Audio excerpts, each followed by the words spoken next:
The thing about Pat that has made him so interesting and so frustrating to try to write a book about is that he's into so many different things. God made me an entrepreneur. I've just been able to create institutions with relative ease, and that's his doing, you know. And I've said I give him the credit. I take all the bad stuff. I take the blame, give him the credit for the good stuff. Pat, if it's the hallmark of any good businessman is his ability to get up the next morning after a business deal hasn't gone well and keep on charging. Has that served you well over the years?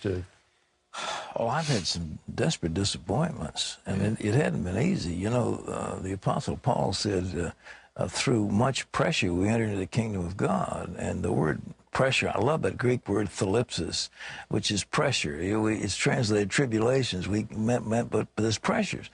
And I've had unbelievable pressures. You know, I've got to meet a payroll. Right now we have over 1,000 people. I've got to pay their salaries. I mean, I don't have to, but there's got to be enough money to do it.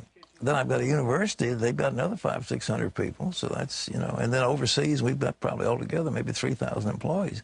Got to have the money for them. Got to pay the electric bill. Got to do all the things you have to do every day. Pat, what would you say is the goal of your life? Well, I think the real thing is to please Jesus. This is what it's all about, is to know him and to please him. And that really, we have an audience of one. That's the way I've always looked at things. So it makes life a lot easier. When you come into the studio each day, what is the one thing that you want the viewer to know about God that they didn't know before? Well, I think I want them to see his glory and understand him. That's what I'm trying to do. It's a powerful driving force. You just have to be careful that you're hearing correctly. That's right. I'm asking God for direction. I'm giving my burdens to him. I'm explaining the problems and asking for his advice. And it's his deal. It's his ministry. It belongs to him. So I lay the burdens on him. It makes it a lot easier. My secret is every day I spend time with the Lord. Every day. I mean, you have good relations with your children, who are wonderful, by the way. They're very precious, and I'm proud of them. But and they've, not only them, but their grandchildren. I've got 14 grandchildren. They all know the Lord. They're all very sweet, and they've all been brought up quite well. So I must have done something right as a father. It's interesting. You talk about the time you spend with the Lord. It seems like I've heard each of your 4 children say that it's your prayer life that has inspired them the most.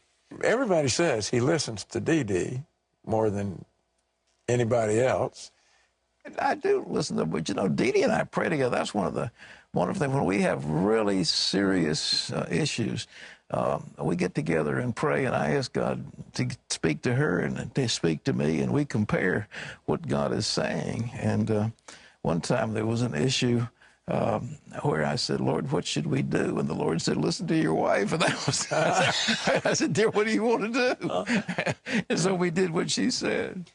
As people talk to me about working here, and that they marvel at your longevity in the ministry, and the question inevitably comes up about retirement, and the response I always give is, I don't believe that retirement is in Pat Robertson's vocabulary. Am I right?